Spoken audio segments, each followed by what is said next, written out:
Bonjour à toutes, bonjour à tous et bienvenue dans le français c'est facile avec Adrien pour les débutants. Et aujourd'hui on est le dimanche 7 décembre 2025, et je vais vous parler de mon examen de japonais. En fait, j'enregistre ce podcast samedi 6 décembre.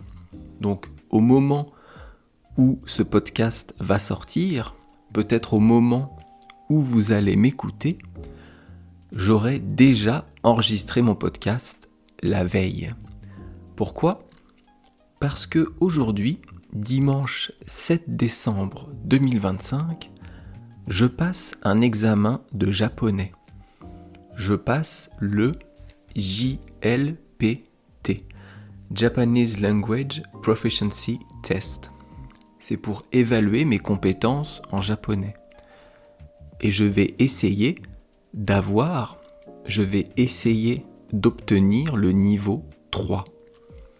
J'ai déjà passé 2 niveaux et maintenant j'en suis au niveau 3. Je vais donc prendre le train, aller dans une ville qui s'appelle Bordeaux, qui est à 2 heures de train de chez moi.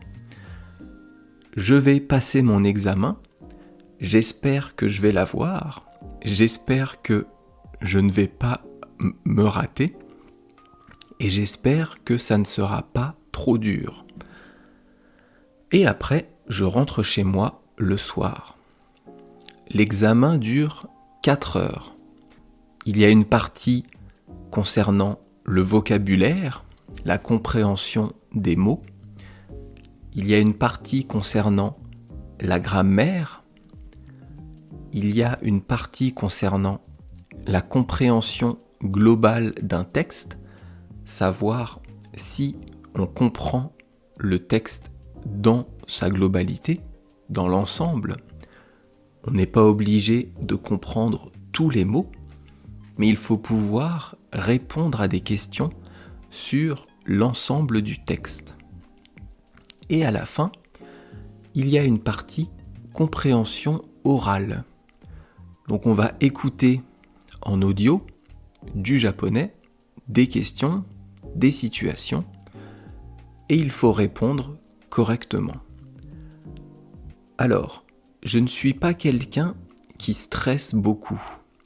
Je n'ai pas l'habitude de stresser, donc ça va. J'y vais tranquille. Peut-être que je vais me réveiller tout seul, sans l'aide d'un réveil, mais ça va. Franchement, j'y vais tranquille. Je l'ai, c'est super. Je ne l'ai pas, c'est pas grave.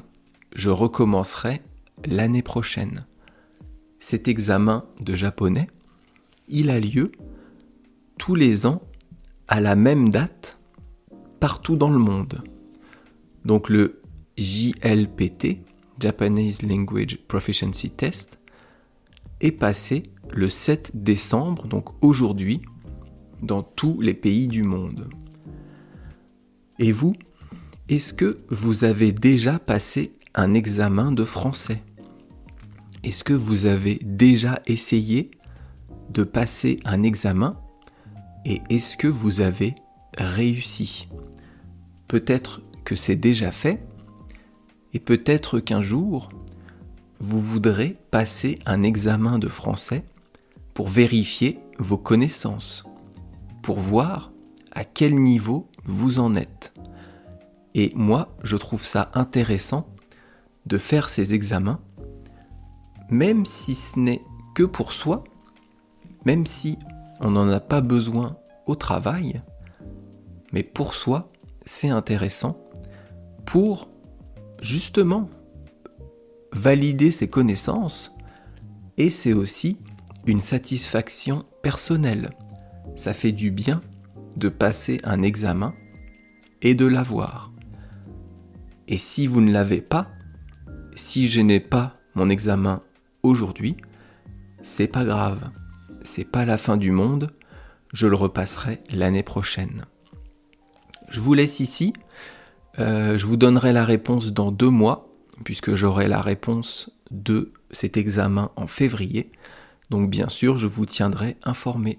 Merci beaucoup, à bientôt, bye bye, hasta luego, matane.